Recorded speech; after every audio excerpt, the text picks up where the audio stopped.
Tô de volta pra fazer a review do quarto episódio da segunda temporada de The Wheel of Time, Daughter of Night. Um episódio focado nela, Lanfear, e é com ela que começamos. Na verdade, nós começamos com Ishamael rompendo dos selos mágicos e libertando Lanfear de sua prisão metafísica. Uma coisa muito interessante de notar aqui é que o Ishamael não apenas canaliza para romper o selo e libertar a Lanfear, ele também recita o poema na língua antiga, da qual não temos acesso, só temos acesso à parte em que ele fala que blood calls blood, blood's life, blood was, blood will, blood is, and blood will always be. Alguma coisa nesses termos. E a criatura que sai, a Lanfear, que sai original, é uma mulher nua, de longos cabelos pretos e toda ensanguentada, né? Nesse comecinho a gente não vê exatamente quem é a Lanfear. E aí a gente passa pra Cahirin, onde a irmã da Moraine, né, Anvir, tá colocando uma peruca que disfarça seus cabelos brancos. Isso é uma coisa muito bacana, porque tem muito a ver com a parte em que o Robert Jordan disse que os livros mais ou menos se relacionam, né? Eles são num futuro muito distante, um futuro tão distante que nós já tivemos uma utopia e aí tivemos um apocalipse. Nós estamos num mundo pós-apocalíptico em The Wheel of Time.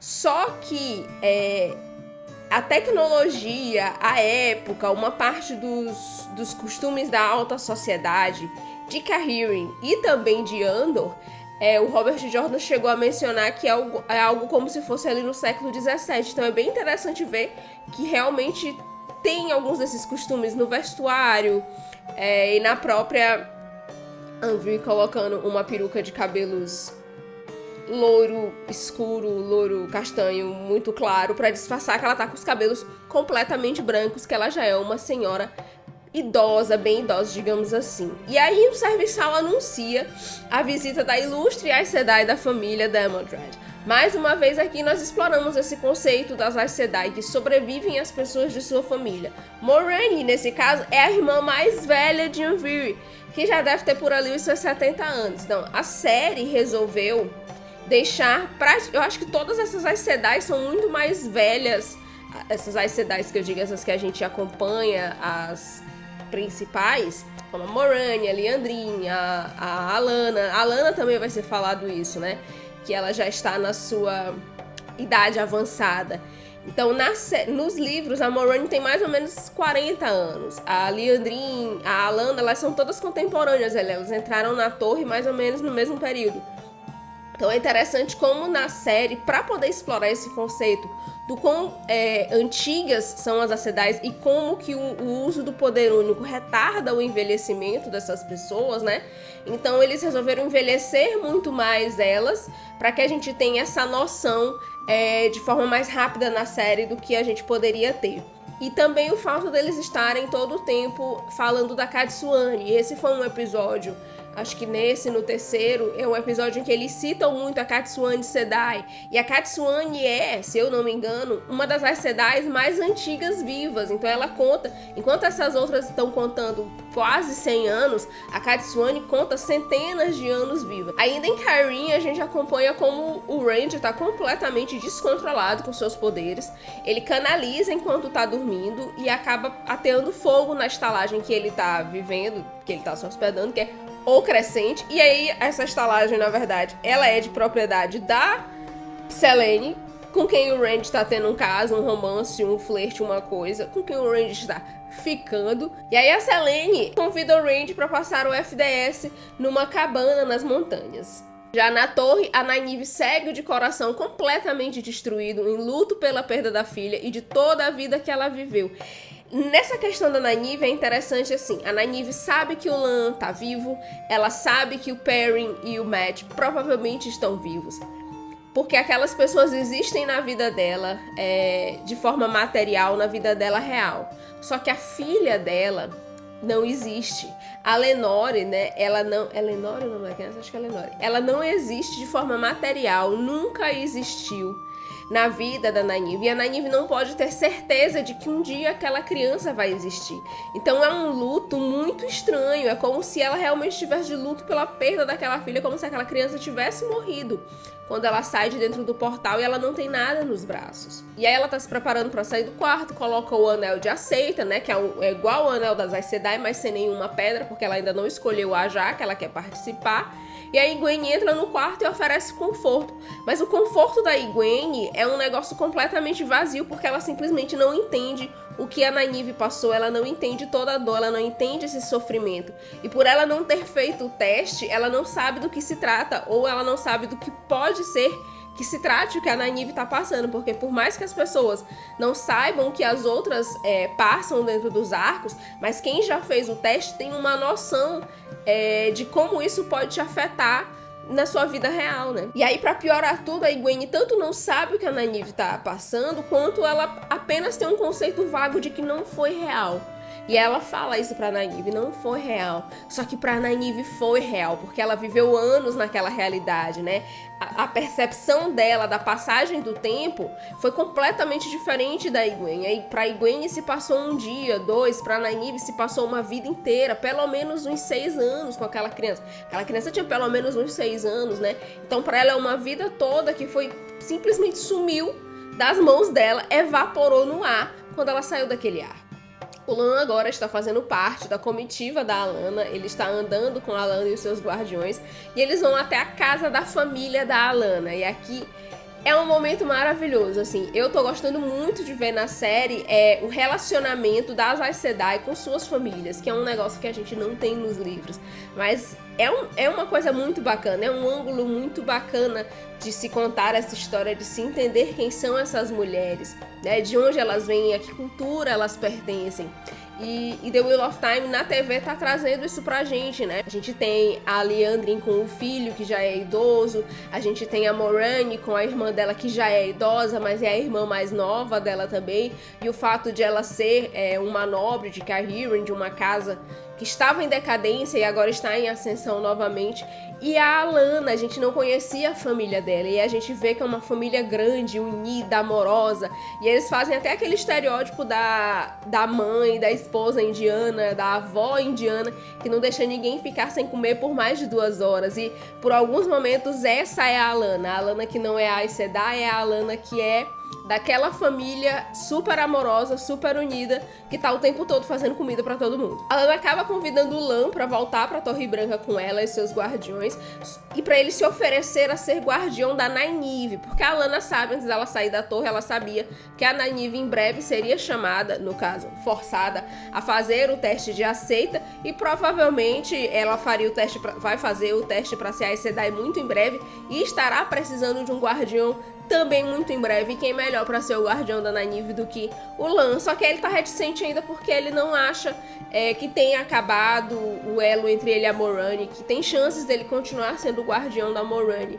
E ele chega a ter uma conversa com o Maxim, e o Maxim fala sobre essa questão do elo, sobre essa questão de mascarar o elo, como é que essas pessoas ficam se sentindo, que ele já teve problemas com a Alanna e com o Ivan, e ele acredita que sim, que o Lan pode voltar pra Moraine, mas isso depois de muita terapia de casal.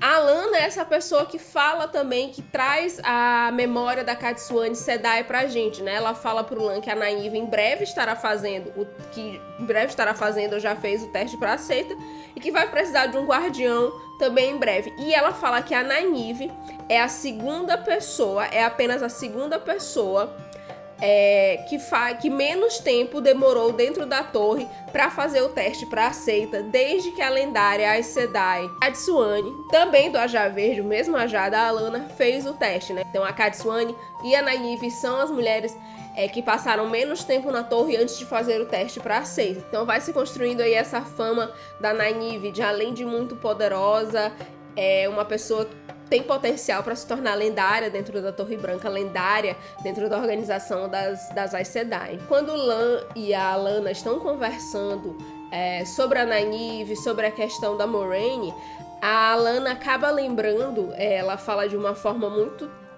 triste ali, muito contemplativa, na verdade, sobre quem era a Moraine.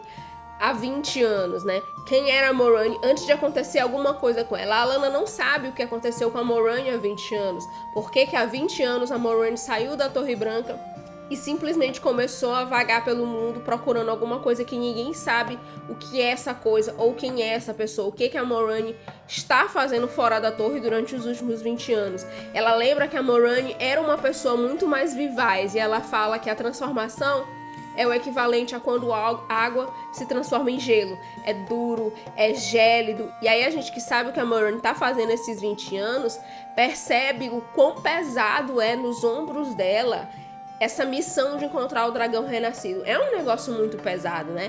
Ela sozinha com o Lan, contando com o apoio apenas da Siuan, só que a Siuan fica lá na Torre Branca, nunca pôde sair da Torre Branca para ir atrás do dragão renascido, junto com a Moraine e o Lan. Então é um peso muito grande sobre os ombros dela. E não apenas de encontrar o Dragon Reborn. Ela tem que encontrar essa pessoa e ela tem que se certificar que essa pessoa vai lutar pelo lado lá. E ela tem que se certificar. E não apenas encontrar o Dragon Reborn. Ela tem que encontrar antes das forças do mal e ela tem que se certificar. Ela tem que treinar, influenciar essa pessoa para que ele seja um campeão da luz e não um campeão das trevas, né? Então percebe que é um negócio extremamente pesado, que é uma missão muito dura para uma pessoa só carregar nos ombros. Então, tudo bem que ela divide com o Lan, mas o Lan ele é uma ajuda para ela. O grosso do trabalho de encontrar, de treinar, de influenciar essa pessoa é todo da Moraine. Em Caerhun, a Moraine tá andando ali pelo quarto dela, então a gente tem um vislumbre de como foi a juventude de uma das Ladies Damel Dread. Inclusive ela passa perto ali de um papel na caixinha de música dela. Tem um papel abaixo da caixinha que são as fases da lua. Fica aí esse easter egg para a nossa Daughter of the Night. E aí a Moraine pega o tal do vinho tinto de Ghealdan, que ela havia pedido pro serviçal, e vai para a cidade atrás do Rand. A Moraine chega no sanatório para falar com Logain, e aqui descobrimos que Rand conseguiu o emprego no sanatório por obra da Aes Sedai. Ela planejou sempre esse encontro entre os dois dragões, o dragão renascido e um falso dragão. É possível que Moraine tenha sido a responsável, inclusive, por colocar Logain nesse sanatório específico em Caerhun, porque a gente tem que lembrar que o Logain ele não é de Caerhun, o Logain é de Ghealdan. E aqui fica um questionamento para quem lê os livros: é possível que o Logain passe a ter na série a mesma função que o Asmodean tem nos livros, né? Faz ali uma barganha para que ele treine o Rand, né? Você treina o Rand, faz ele controlar esses poderes dele, e eu te dou aqui essa faca, porque eu sei exatamente o que você quer fazer, eu sei exatamente o que você está sentindo. Naquele momento, ela tem essa conexão com o Logain, ela entende todo o desespero dele por não ter mais acesso ao poder único, porque ela tá passando por um negócio semelhante. Só que, como sempre, o que parece ser uma jogada de Moraine, a gente acha que a Moraine tá jogando por aqui, ela tá jogando por lá. Isso que parece ser uma jogada da Moraine apenas para favorecer a missão dela, para favorecer ela, para favorecer o Rand, pode ser, na verdade, a salvação do Logain. Porque a gente lembra daquela fala da Verin, né? A fala Verin que a Moraine está se mantendo ocupada. E a única forma de sobreviver à perda do contato com a fonte verdadeira e não recorrer a tirar a própria vida é se ocupar, é ter um propósito. E o Logain não tem propósito nenhum dentro daquele sanatório. Por isso que ele tá tão desesperado, por isso que ela consegue fazer essa barganha com ele. Só que possivelmente ela acabou de dar pro Logain exatamente o que pode salvar ele. Uma missão, um propósito na vida, né? Uma missão diária, a tarefa diária, com um grande propósito, que é treinar o campeão da luz. De volta na torre, a Liandrin recebe uma correspondência informando sobre a invasão do Seanchan na costa oeste, e aí ela confronta a Leane, a Keeper, né, a primeira-ministra, que está agindo como Armelin interina, enquanto a Siuan perambula só Deus sabe por onde é que a Siuan tá batendo beira, porque a gente tá no 4º episódio e a Armelin não apareceu em nenhum momento, né? E aí a Liandrin fica desgostosa com a Leane, porque não mandou a Aes Sedai para tomar de conta da situação. Ela inclusive fala que essa região é constantemente invadida e vive em conflitos internos, inclusive. Então por isso parece que ela tá desdenhando, mas eu tenho minhas dúvidas se ela tá realmente desdenhando ou se ela só não quer dar confiança pra Liandrin, né? E aí, só que ela confessa que ela despachou a Aes Sedai para investigar o ocorrido. Essa interação termina com a Liandrin ameaçando a Keeper. Se a Armelin cair, você cai junto com ela. Pra galera que lê os livros, sabe que essa ameaça é perigosíssima. O Elias está ensinando o Perrin sobre a natureza de seus novos poderes e sua relação com os lobos. Finalmente, Perrin aceitou que o que está acontecendo com ele não é obra do Elias, né? Que isso é um negócio que vem de dentro dele. E ele parou de brigar, de não aceitar a relação dele com a magia. Perrin é o nosso irmão lobo, assim como Elias, ele também é um irmão lobo. Nos livros, o Perrin recebe visões dos lobos, tem sentido aguçado, sonhos proféticos e comunicação psíquica com os lobos. Na série, a gente ainda não sabe quais desses poderes realmente vão ser dados para o personagem do Perrin, né? A gente tem a confirmação das visões e a confirmação da comunicação. E aqui nós também aprendemos que Elias não chega perto das Aes Sedai porque, segundo ele, elas têm tendência de não gostar do que não entendem. Nos livros ele foi um guardião até começar a manifestar os seus poderes e ser execrado pelas Aes Sedai, não antes de matar alguns guardiões também. Passeando pelas ruas de Cairhien, a Moiraine sai perguntando para os antigos olhos e ouvidos dela, para a antiga rede de espiões dela, onde Rand que tá. Ela pergunta para os guardas, ela pergunta para a diretora do sanatório. Só que nisso a gente descobre que eles estão na folha de pagamento da Modred, mas na folha de pagamento da Anvir da Modred e não mais da Moiraine. E aí, no fim das contas, é a Anvir que conta o paradeiro de Rand pra Moiraine, depois de obrigar a irmã a ter um pingo de civilização, né? Obrigou essa cavalinha batizada a finalmente sentar com ela, conversar um pouco. Um easter egg muito bacana nessa cena é que a gente tem uma ilustração da árvore Avendoraldera, um ramo da Vendessura, a última árvore viva Chora, que foi dada de presente pra Cairhien, e que o tio de Moiraine, o rei Landa Modred, transformou em um trono. A gente tem uma ilustração dessa árvore meio que por trás da Moiraine, assim, pro lado e meio por trás nessa cena. O rei destruiu essa árvore e deu início à Guerra Aiel. Guerra Aiel é essa que causou o deslocamento de centenas de guerreiros Aiel para as Terras Molhadas em busca de vingança pelo Distrato e que culminou com o nascimento de Rand no sopé da Montanha do Dragão. Está tudo conectado. Nesse meio tempo, Selene e Rand estão numa colina, olhando para baixo onde ela tem a cabana, e ela confessa para ele que essa era a cabana que ela costumava se encontrar com seu ex-amor.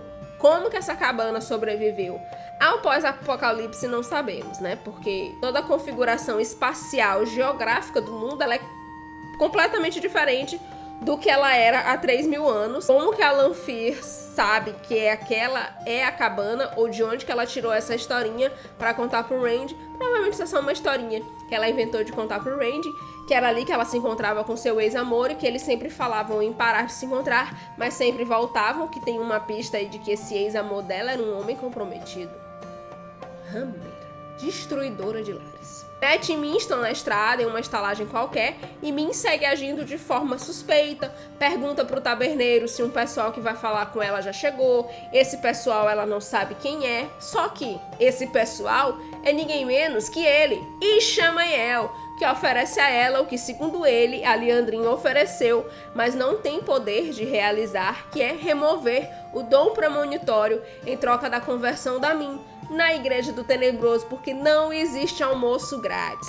Nas memórias de Min, a gente acompanha o tempo em que ela foi obrigada pela família a trabalhar como vidente e o trauma que isso causou com as visões macabras sobre pessoas que queriam que ela os desse finais felizes. De volta na torre, Nynaeve está lá na Sala dos Arcos, em luta pela família perdida, e Liandrin conversa com ela sobre o peso de ser Aes Sedai e de ver tudo à sua volta acabando enquanto você permanece. A Vermelha aconselha Nynaeve a se agarrar a algo, e quando esse algo se for, buscar logo uma outra coisa.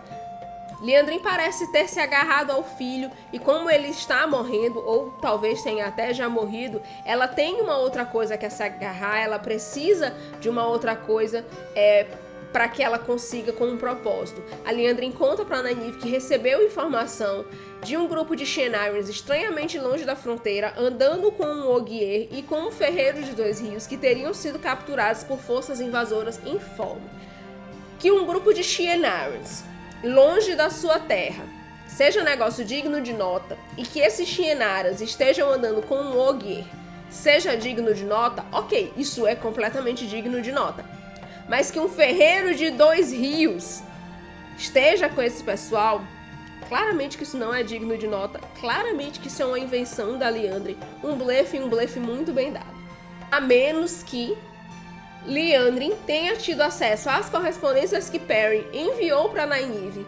E se ela teve acesso a essas correspondências, se ela anda bisbilhotando tanto assim as coisas da Nynaeve, né? O que a Nynaeve anda fazendo, com quem que ela anda se correspondendo, então aí sim ela sabe que o Perrin está andando com um grupo de Shienarians estranhamente longe de casa e um Ogier. Então ela juntou um com um que deu dois, que tá todo mundo sendo preso, todo mundo foi capturado aí por um exército que ninguém sabe de onde saiu.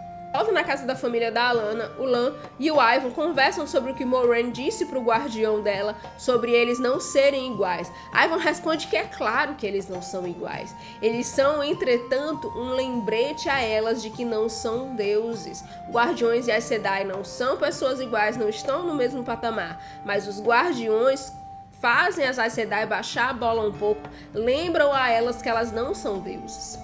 Só que aí no quarto do Lan, o Maxim mostra pra Lan o papel que ele viu Lan escondendo, papel com o poema que Lan roubou de Moiraine antes de se separarem. Com o papel em mãos, Alanna, Maxim e Ivan percebem que mais um dos Forsaken, desta vez a Lanfear, está solta no mundo, mas que Lan não deve saber do que se trata o poema. Aqui fica uma dúvida muito grande. Lan não entendeu o que o poema... Lan não entendeu a que o poema se refere, ou Lan não sabe ler a língua antiga. Porque se as Aes Sedai sabem ler a língua antiga, a Alanna... Porque se as Aes Sedai sabem ler a língua antiga e os guardiões da Alanna também sabem, claramente que Lan Mandragoran, claramente que ele também sabe. O que ele pode é não ter entendido do que se trata. O que é muito estranho também, porque toda a missão na vida dele é combater as forças do mal. Então é esperado que ele saiba sobre os poemas e profecias que prevêem a volta dos Forsaken. De volta na torre, Nynaeve, Egwene e Elaine se preparam para sair escondidas para resgatar os amigos capturados quando são surpreendidas por Liandrin, que as ataca com uma rajada de poder único. Fora da cabana, porque do lado de fora ninguém sabe, já que eles têm uma cabana, porque que eles estão cochilando do lado de fora. O Rand e a Selene são atacados por um Myrddraal, e o Rand luta com esse Myrddraal de forma vergonhosa, o que significa que ele precisa muito de lições de luta com espada, coisa que ele não está tendo com aquele senhor no sanatório. Rand acaba canalizando porque ele não tem uma outra forma de derrotar aquele Myrddraal, e Selene primeiro se faz de inocente e depois diz que aceita a natureza dele, o que é muito estranho porque episódios anteriores a gente sabe que a Selene viu o Rand canalizando, ou o Rand só estava sonhando que estava canalizando e sonhando que estava com a Selene enquanto canalizava, porque essa é a única forma dessa reação dela fazer sentido, dela não saber que ele canalizava, porque aparentemente ela já sabia, porque ela já tinha visto. Então depois que eles derrotam o Myrddraal, eles vão pra dentro da cabana, fazer uma cena ali para maiores de 18, e a Selene começa a se revelar como Lanfear. A Selene meio que começa a fazer magia, se tremer toda de magia, a imagem dela começa a vacilar com lampejos de magia, mas ninguém sabe se ela estava canalizando ou se ela tem uma outra forma enquanto Lanfear, se aquele rosto e aquele corpo dela não são o rosto e o corpo verdadeiro da Lanfear, né? E uma coisa que ela fala pro Rand é: eu também sou um monstro, o que me faz acreditar que ela iria mostrar a sua forma real, que aquela não é a forma real da Lanfear, que aquela é realmente a forma Selene. O Rand é salvo por Moiraine. John Wick e Moiraine enfiam uma faca nas costas da Selene, e aí vem com a adaga e simplesmente corta o pescoço da Forsaken, e o Rand fica furioso, e ele vai pra canalizar pra poder machucar a Moiraine, só que a Moiraine conta pra ele que aquela não tem nada de Selene, aquela não é uma gata comum, uma estalajadeira comum, aquela é a filha da noite, a mais perigosa entre os mais perigosos, a pior dos Forsaken. E Moiraine fala que ela não tá morta nem nada, porque é simplesmente impossível matar um Forsaken, matar alguém da laia dela de uma forma tão simples, né? É aquele ditado: nunca confie no estalajadeiro magro. E o que eu achei desse episódio 4? Esse episódio 4 trouxe pra gente uma expansão de cenários e interações familiares das Aes Sedai, além de introduzir o conceito dos Forsaken não serem vulneráveis à morte comum. Com isso, uma questão do livro muito fora de tom para a sociedade atual fica pra trás. a relocação de almas de um gênero em corpos de gênero oposto como sinal de punição do tenebroso. Essa é uma ideia que desde o começo, se nós lembrarmos que Moiraine acredita que tanto um dos homens quanto uma das mulheres entre os Jovens de Dois Rios poderia ser um dragão renascido, era algo que já havia sido abandonado pela série The Wheel of Time. Eu diria aí que um 8,5 de 10, foi um episódio bacana, foi muito massa ver a Moiraine acabando com a raça da Lanfear e saber que a Lanfear não morreu, que a Lanfear está de volta.